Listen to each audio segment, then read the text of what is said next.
Welcome to the 5-Minute Disasters podcast from 5minutedisasters.com, where each week we uncover worldwide disasters in about 5 minutes. If you enjoy the show and would like to support us, why not consider buying us a coffee? Head on over to 5minutedisasters.com/coffee to see how. This is episode 32. The looting of the National Museum of Iraq.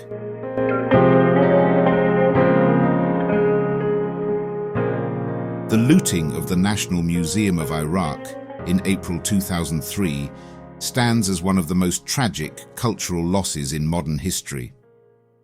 Amidst the chaos of the Iraq War, the museum, home to some of the most invaluable artifacts from Mesopotamian, Sumerian, Babylonian, and Assyrian civilisations, was ransacked. The event not only highlighted the vulnerability of cultural heritage during conflicts, but also sparked international outrage and a desperate scramble to recover what was lost.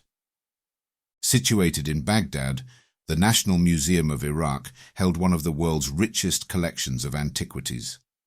The artefacts within its walls told the story of the earliest known civilizations, tracing the development of human society from prehistoric times through the rise and fall of mighty empires. For decades, historians and archaeologists had meticulously curated and preserved these treasures, making the museum a beacon of cultural and historical significance. As the United States-led invasion of Iraq commenced in March 2003, Baghdad became a focal point of intense military action. By early April, coalition forces had entered the city, and in the power vacuum that followed, lawlessness swept through the capital. Government buildings, infrastructure, and cultural institutions became vulnerable targets. The National Museum, left largely unprotected, fell victim to a frenzied wave of looting that lasted for days. Thousands of artifacts were stolen, many of which vanished into the black market, while others were destroyed in acts of sheer vandalism. Among the most devastating losses were priceless objects dating back over 5,000 years. Statuettes, cuneiform tablets, ancient manuscripts, and intricately carved reliefs disappeared, along with artifacts from the Akkadian and Neo-Assyrian periods. The famed Worka vase, one of the oldest known ritual vessels, and the Mask of Worka, a Sumerian sculpture of a female face from 3100 BCE, were among the looted treasures. The scale of the loss was overwhelming, with estimates suggesting that over 15,000 items were taken, many of which had never been catalogued. The international community reacted with outrage. Archaeologists and historians worldwide decried the looting as a cultural catastrophe. The United Nations and UNESCO issued urgent calls for the return of stolen artifacts and pressed for increased efforts to curb the illegal trade of antiquities. Interpol and various law enforcement agencies launched initiatives to track down looted objects, and several art dealers were arrested for handling stolen items. Efforts to recover the stolen pieces began almost immediately. Some artifacts were returned voluntarily by individuals who had taken them, either out of opportunism or desperation. Others were seized in raids on smugglers and black market dealers. The United States and other governments collaborated with Iraqi authorities to retrieve as many items as possible. Over the years, several high-profile recoveries were made, including the return of the Worka vase, which was found buried on a farm south of Baghdad. However, despite these efforts, thousands of artifacts remain missing, likely scattered across private collections or still circulating in illegal markets. The looting of the National Museum of Iraq also exposed a broader problem: the illicit trade in antiquities. Conflict zones have long provided opportunities for looters to exploit weakened security and sell cultural treasures to unscrupulous collectors. The events in Iraq underscored the need for stronger international protections for cultural heritage, as well as stricter regulations on the buying and selling of antiquities. In response, Global organizations have pushed for more comprehensive tracking systems and tougher penalties for those involved in the illegal antiquities trade. In the years following the looting, Iraq has made significant efforts to restore its cultural heritage.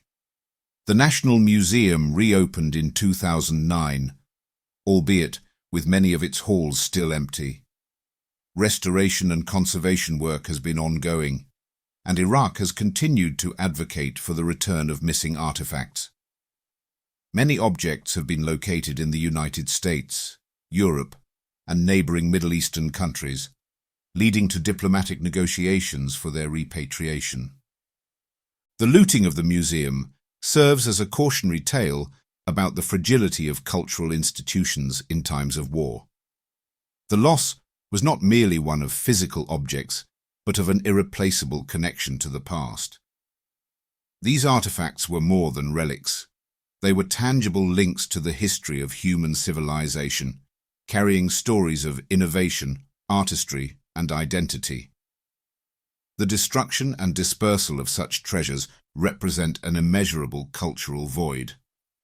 Despite the tragedy, the looting of the National Museum of Iraq has fueled greater awareness of the need to protect cultural heritage during conflicts. New policies and international agreements have emerged to prevent similar losses in future wars. Yet, the shadow of 2003 still lingers, and the challenge of recovering Iraq's stolen history remains a long and arduous task. While many artifacts have been recovered, the full extent of the loss may never be known. The looted objects that have resurfaced provide hope that more may yet be found, but the reality is that much of Iraq's ancient heritage may forever be lost to private collections or destroyed beyond repair. The museum's story is one of resilience, but it also stands as a solemn reminder of what is at stake when the past is not protected. It remains a lesson in the value of cultural preservation, the cost of war, and the ongoing fight to reclaim history from the hands of those who would seek to erase it for profit or power.